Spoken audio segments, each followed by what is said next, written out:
ఈరోజు కార్తీక దీపాలు నీటిలో ఎందుకు వదలాలి? దీని వెనుక ఉన్న ఆంతర్యం ఏమిటి?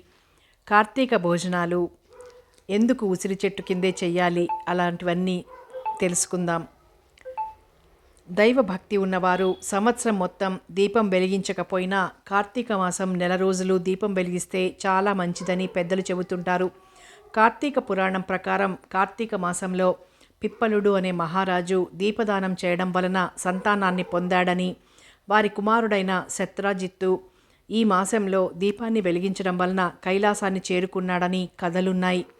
ఈ నెల రోజులు ఇంట్లో దీపాల కన్నా చెరువులు, నదుల్లో దీపాలు వదులుతూ ఉంటారు. ఏ నదీ తీరం చూసినా కార్తీక స్నానాలు చేసేందుకు వచ్చిన భక్తులతో కళకళలాడుతూ ఉంటుంది. సూర్యోదయం అయ్యే సమయానికి నదీ తీరం మొత్తం దీపకాంతులతో నిండిపోతుంది. ఇంతకీ కార్తీక మాసం నెల రోజులు నదుల్లో, చెరువుల్లో దీపాలు ఎందుకు విడిచిపెడతారు? దీని వెనక ఉన్న ఆంతర్యం ఏంటంటే, నమామీశ్వరం ప్రాణేశ్వరం పంచభూతేశ్వరం అనాదీశ్వరం ఆదీశ్వరం సర్వకాళేశ్వరం శివం శివం భవం హరం హరం శివం శివం భవ హరం హరం. ఆకాశం, నీరు, అగ్ని, గాలి, భూమి పంచభూతాలు సకల ప్రాణికోటికి జీవనాధారాలు. శివ పంచాక్షరి మంత్రం అయిన నమశివాయ అనే పంచబీజాక్షరాల నుంచి పంచభూతాలు, వాటి నుంచి సమస్త జగత్తు పుట్టిందని శాస్త్రవచనం. శివ అనే శబ్దానికి శుభం, క్షేమం, శ్రేయం, మంగళం అని అర్థాలున్నాయి. ఈ జగత్తంతా శివమయమే అయినప్పుడు అంతా శివోహమే. పంచభూతాలను కూడా తనలో లయం చేసుకొని పరమశివుడు కొలువైన క్షేత్రాలు పంచభూత క్షేత్రాలు. ఇంతకీ కార్తీక మాసంలో దీపాలు ఎందుకు వదిలిపెడతారన్నది తెలుసుకుందాం. శివం పంచభూతాత్మకం అని తెలిసినప్పుడే దీపాలు నీటిలో ఎందుకు వదిలిపెడతామనేది అర్థమవుతుంది. ఆత్మ జ్యోతి స్వరూపం. ఆత్మను జ్యోతి స్వరూపంగా భావిస్తారు. మనలో ఉండే ఆత్మ జ్యోతి స్వరూపంగా మారి భగవంతుడిని చేరుతుందంటారు. జ్యోతి స్వరూపం అంటే దీపాన్ని పంచభూతాల్లో ఒకటైన నీటిలో వదలడం. అంటే మనలో ఆత్మని పంచభూతాత్మకం అయిన పరమేశ్వరుడికి అంకితం చేయడమే. ముఖ్యంగా పరమేశ్వరుడికి అత్యంత ప్రీతిపాత్రమైన కార్తీక మాసంలో దీపాలు వెలిగించి నదుల్లో, చెరువుల్లో వదిలితే పూర్వజన్మలో చేసిన పాపాలతో పాటు ఈ జన్మలో చేసిన పాపాలు నశించి పరమేశ్వరుడి సన్నిధికి చేరుతామంటారు. అందుకే బ్రహ్మ ముహూర్తంలో స్నానమాచరించి త్రికరణ శుద్ధిగా కార్తీక దీపాలు నీటిలో విడిచిపెడతారు. అన్ని మాసాల్లో చేసే ఆధ్యాత్మిక కార్యక్రమాల కన్నా కార్తీక మాసంలో చేసే ఉపవాసం, స్నానం, దానం ఎన్నో రెట్లు ఫలాన్నిస్తాయని పురాణాలు చెబుతున్నాయి. విష్ణువును తులసీ దళాలు, కమలం, జాజి, అవిసె పువ్వు, గరిక, దర్భలతో, శివుణ్ణి బిల్వదళాలు, జిల్లేడు పూలతో అర్చిస్తే వారికి ఉత్తమ గతులు కలుగుతాయంటారు. ఈ మాసంలో నిత్యం సూర్యోదయానికి ముందే స్నానం చేసి గుడికి వెళ్ళి దీపారాధన చేస్తే అత్యంత పుణ్యఫలం లభిస్తుంది. నెలంతా సాధ్యం కానివారు కనీసం సోమవారం, కార్తీక పౌర్ణిమ, ఏకాదశి రోజుల్లో అయినా ఇలా చేస్తే మంచిదంటారు. ఇక కార్తీక మాసంలో ఉసిరి చెట్టు నీడన భోజనాలు ఎందుకు చేయాలి తెలుసుకుందాం. కార్తీక వనభోజనాలు. కార్తీక మాసంలో ఉసిరి చెట్టుకు పూజ చేయటం, ఉసిరికాయ పచ్చడి తినటం ప్రధానమైన నియమంగా చెబుతారు. ఉసిరికి కార్తీక మాసానికి ఉన్న పవిత్ర సంబంధం గురించి మన పురాణాలు అనేక రకాలుగా వివరిస్తున్నాయి. అదేవిధంగా కార్తీక మాసంలో వనభోజనాలకు ఉసిరి చెట్టుకు మధ్య కూడా ధర్మ సంబంధమైన, ఆరోగ్య సంబంధమైన కారణాలున్నాయి. పెద్దలు చెబుతున్న ప్రకారం కార్తీక మాసంలో వనభోజనాలు తప్పనిసరిగా చేయాలి. అది కూడా ఉసిరి వనంలో లేదా చెట్టు కింద వనభోజనం చేయాలి. ఉసిరి చెట్టు, మారేడు చెట్టు రెండూ ఉన్న చోట వనభోజనాలు చేస్తే మరీ మంచిది, పుణ్యప్రదం, ఇంకా ఆరోగ్యం కూడా. వనంలో భోజనం చేయడం వలన ఆయా వృక్షాల మీదుగా వచ్చే గాలులు, ముఖ్యంగా ఉసిరిక వృక్షం నుంచి వచ్చే గాలి శరీర ఆరోగ్యానికి ఎంతో ఉపయుక్తమని ఆయుర్వేద వైద్య విధానంలో చెప్పడం జరిగింది.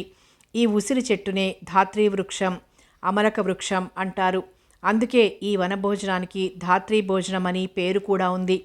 ధాత్రీ వృక్షాల నీడన, ఇతర వృక్షాల నడుమన, అరటి ఆకుల్లో కానీ పనస ఆకుల్లో కానీ భుజిస్తే అశ్వమేధ యాగ ఫలం సిద్ధిస్తుందని పురాణాల వచనం. సూత మహర్షి మునులందరితో కూడి నైమిశారణ్యంలో కార్తీక పౌర్ణమి నాడు ఉసిరి చెట్టు క్రింద వనభోజనాలను చేసినట్లు కార్తీక పురాణంలో వర్ణించబడినది.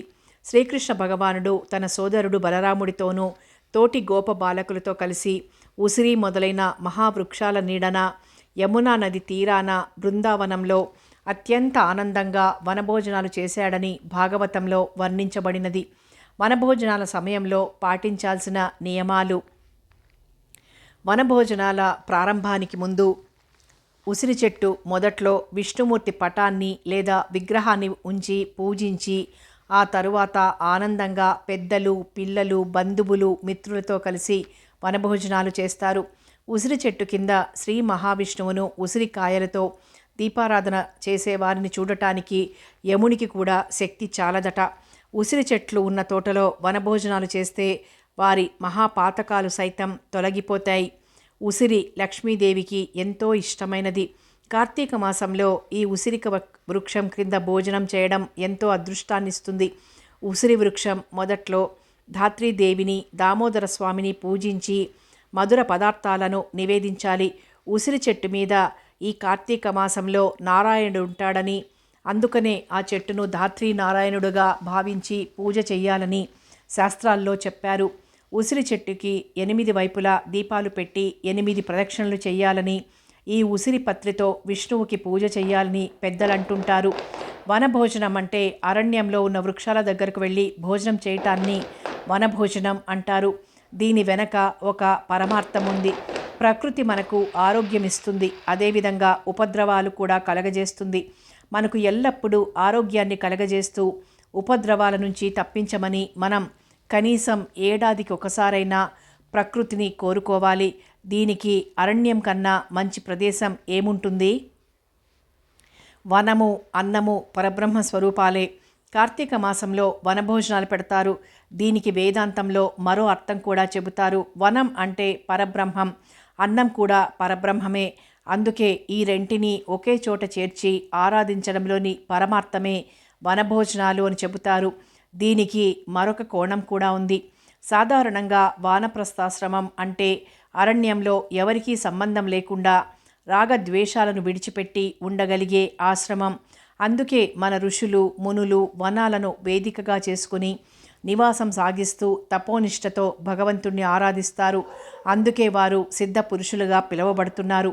మనం కూడా జీవితంలో ఈ లౌకిక ప్రపంచం నుండి దూరంగా వెళ్ళి గడిపితే మన అంతరంగం అంతా ప్రక్షాళనవుతుంది. దీనికి తోడు ప్రశాంతమైన వాతావరణంలో భగవద ఆరాధన చేస్తుంటే ఆ అనుభూతి వేరు కదా. అంతేకాకుండా వనభోజనాలు మనుషులను మానసిక ఒత్తిడుల నుండి దూరంగా ఉంచుతాయి, బంధుమిత్రులతో ఆత్మీయ సంబంధాలను పెంచుతాయి. పూర్వీకుల నిర్వచనం ప్రకారం ఆశ్రమం మారటం అంటే ఒక స్థితి నుంచి మరొక స్థితికి చేరుకున్నట్లు అర్థం. ఉదాహరణకు బ్రహ్మచర్యం నుంచి గృహస్థాశ్రమానికి మారడం, వానప్రస్థానికి వెళ్ళటం అంటే గృహస్థాశ్రమం వీడి మరొక లోకానికి వెళ్ళడం. ఇలాంటి మార్పులకు సాధన కావాలి. ఈ సాధనలో ఒక భాగంగా ఈ వనభోజన కార్యక్రమాలను మన పురాణ గ్రంథాలు కూడా నిర్వచిస్తున్నాయి. శ్రీరామచంద్రుడు, శ్రీకృష్ణుడు, ఇలా మనం ఆరాధించుకునే దేవతలందరూ కూడా వనభోజనాలలో పాల్గొన్నవారే. మరో భాగంలో మరో మంచి విషయం గురించి చర్చించుకుందాం.